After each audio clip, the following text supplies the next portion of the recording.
Hello everyone, welcome back to my channel. I'm Dave Strohmeyer with Saddle Up Shooting, your host. I hope I have a good video for you today, because today I'm going to be testing a world famous bullet made by Nosler, the Accubond. Now I'm going to be testing it in my 6.8 SPC-II or 277 caliber if you're an American and don't like metrics.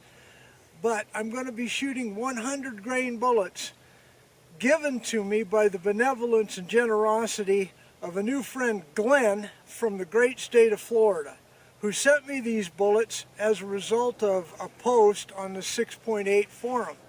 Now the target is set up at about 95 yards today. It's cold, it's about 20 degrees, but I'm going to be working up these loads with two powders that are listed in the manuals. So let's go ahead and get the camera set up. Let's get the rifle and ammunition and the chronograph set up.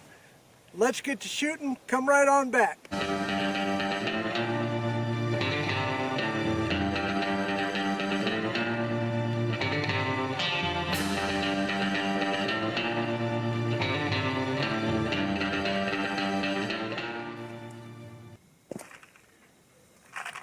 Now, the Nosler Accubond bullet has long been recognized by hunters as a real good alternative to other types of bullets that are cup and core. Now, Nosler made this along with the partition bullet to be more streamlined with a higher BC. Now, this particular bullet, the 100 grain, only has a BC of 323, but the 6.8 SPC is not necessarily considered a long-range hunting rifle. You know, it can extend ranges out to 450 yards with good speed, but the bullet itself that is limited. Because it is a bonded bullet, it actually needs speed to expand properly. According to Nosler's own guidelines, you can't go below 1,300 feet per second to have adequate expansion on an animal. Anything less than that and it'll just pencil right through. But you know, my experience with Accubonds has been, well, I've never recovered one. They just go right on through the animal on other types of calibers. Now, the 6.8 SPC is, I don't understand it. It kind of had a failure in its beginning, but it turned out to be, in my testing now for the last 6 months, as a real good hunting rifle. The Texas pig hunters and the 6.8 forums swear by it. But there isn't a lot of data on it because of the 277 caliber bullet, and it's limited for its lighter weight classes. So the 6.8 SPC can go anywhere from an 85 grain up to a 140 grain bullet, but you know, I found that it is really streamlined for the lighter bullets under 130 grains, let's say, and to maintain a pretty good speed of anywhere between 2,500 feet per second and 3,000 feet per second, depending on the projectile that you're using. Well, I'm using two powders today. I'm using Firearms 2200, which is frequently recommended in the 6.8 forums by all of those people who have tested it. And I'm going by Nosler's own workup using their recommended best powder, which is Benchmark. I kind of show you that over here in their column. Now the problem with Benchmark is that I went with a middle load to, you know, to start with, and it was very compacted, and I don't like shooting compacted bullets because you don't get true bullet seating depth. But in this particular case, the 6.8 SPC-II is designed to shoot a longer bullet. You can seat it out and load that powder in it. But in this particular case, even going to the magazine length of instead of the 2.260 that's an AR-15, you can go clear out to 2.280. It was still compacted. So I only loaded 3 of those, and I'll shoot those at the last so that you can see them. Alright, so let me go turn on the camera down there. The chronograph is set up. We're going to start out with the Firearms 2200. Be right back. Okay, for those of you that like environmentals, It's about 23 degrees today, about an 8-mile-an-hour wind blowing straight into my face. So that takes the wind chill factor down around the 20s. It's cold, and you know, cold testing, I like to do that if I can, because that's generally the temperatures when you hunt in the fall. Alright, so here we go. First three. Lower target on the left. This is with that Accubond 2200.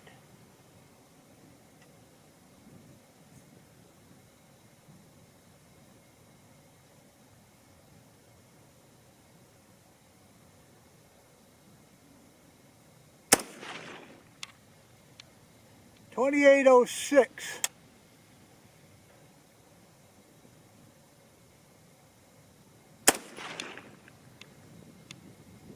.2830. Whoa, that one sure went wild, didn't it?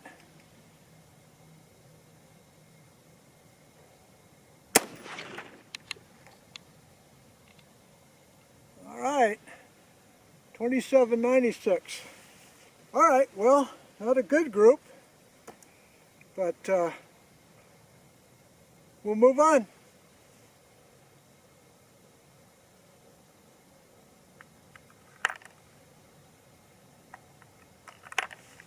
All right, so I'm only going up half a grain on these three. We'll see how they do. This is a PRS magazine that is extended so that you can go clear out to 2.80 on your magazine. So you can see, even with these loaded, I've got them loaded at 2.250, which is recommended by Nosler. I still have lots of room in there. So I can probably extend the length and go with a higher powder to get that powder charge up and to get the velocity up, because I'd like to be right around that 2850 mark. Well, we'll see if we can get there as is. All right, next target. Be the one right above the last one I shot.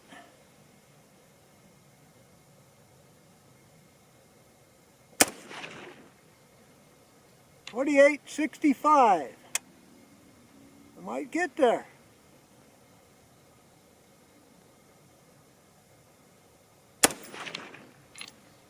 .2847.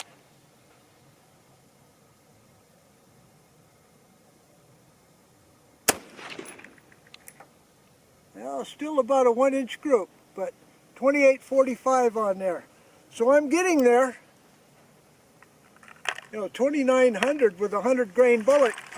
You know, you do the computation, compare that to a 243 Winchester, which with a 100-grain bullet would be right around that 2950, somewhere around there. And this bullet is 3 sizes up.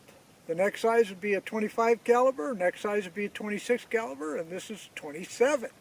So from a 243 to 25, 26, 27, you can obviously see you're getting some oomph there.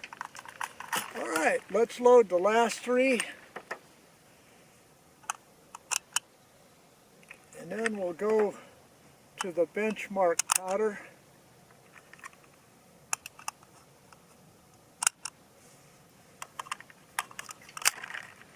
Okay, eyes on, ears in, safety off.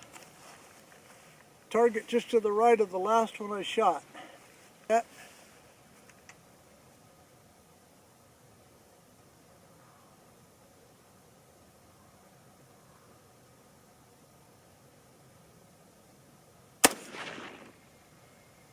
.2892. Come on, get a good group.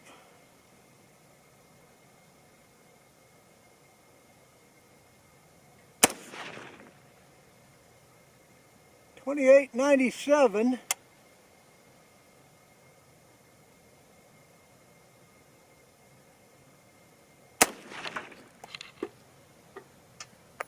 All right, about a 3/4 inch group, 2895. So I have a real good standard deviation on that of 2.1 average. That's pretty good, but doesn't seem to like these bullets. Oh well, it's a good hunting bullet. Alright, so let's go to the last three, which will be that benchmark powder. Reset up everything, take some time, let the barrel cool down, because this is a compacted load and I want to be extra cautious on it. I think anybody who reloads understand compacted loads can put you into a danger area. Well, maybe not danger, but cautious. How's that? Alright, be right back. Okay, now in the Nosler book for this powder benchmark, they go clear up to 31 grains. I stopped at 30 grains because of it was really compacted. I could really feel it in my bullet seating, and that kind of gave me a caution light to say, okay, just go right there and see what happens. Now with this benchmark powder, they show in a 20-inch barrel on Nosler a speed of right around that 2,700 feet, high 2,700 feet per second. And as you just saw, that I'm over 2,800. And I think that has to do with the SPC-II chambers, more so than the load data. But let's go ahead and shoot these three. Caution, but we'll see how they shoot. So far I'm not too impressed with the groups, but as a hunting cartridge, bonded, pretty doggone good. Anything around an inch is good.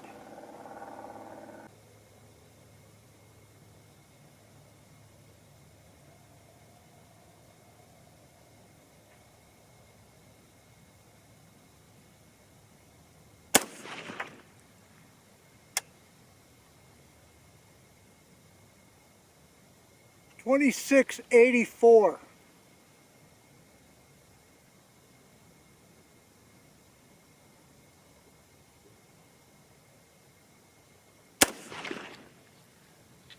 .2683.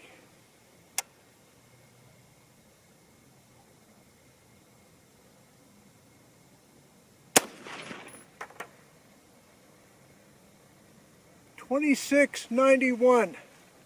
Well, other than the speed part, Nosler was right on in terms of their accuracy, weren't they? Alright, so you know about the rifle. I've introduced this rifle before. This is my Aero Precision M4E1, a matched upper and lower. Great barrel. I've got a Timney trigger in it. I've got a 4.5 by 27 by 56 O-Hunt scope on there. As you all know, I happen to be a fan of O-Hunt scopes. Alright, well, let's gather up that target, analyze it. Let's find out what we know and what we don't know. Be right back. Alright, let's take a look at this target. You know, there's an old saying, liars always figure, but figures never lie, and here it is, the test. Once again, I want to thank Glenn from the great state of Florida for sending me these 100 grain Accubonds. You can't get them anymore. There's nowhere online or in stores or anything, and he sent me 150 of them, so that'll last me quite a few years, I would think. But let's take a look at this first group here. 2831, an SD of 3.6 using Accurate Arms 2200. And that's a group size of approximately, let's see, a little over 1.5 inches. Okay, then I went up to 2865. The SD went clear up to 13.5. I don't know why, but that group size is approximately also 1.75 inches. So not very good, but it's tightening up here towards the top, and that was 2895. I did hit 2900 on one shot, but that was an SD of 2.1, and so I put 4 stars by that because that'll be the group that I'll use, because that came out to, what, can you read that a little bit? A little over 1/2 inch. Okay, then the best for last, for those of you that are purist as far as accuracy only, look at the difference in speed. This was with the benchmark powder, an SD of 3.6, a speed of 2686. But look at the difference, 2895, 2686. So there's no question in my mind for hunting which way I'd go for a bonded bullet, and that's 200 feet per second faster. But you can see that that's not even measurable there. Less than a half an inch, one whole group. Alright folks, well if you enjoyed this video, don't forget to give me a thumbs up, subscribe if you will, leave a comment if you will, check your subscriptions please. But no matter what, as always, may God bless you all. See you again next time. Goodbye.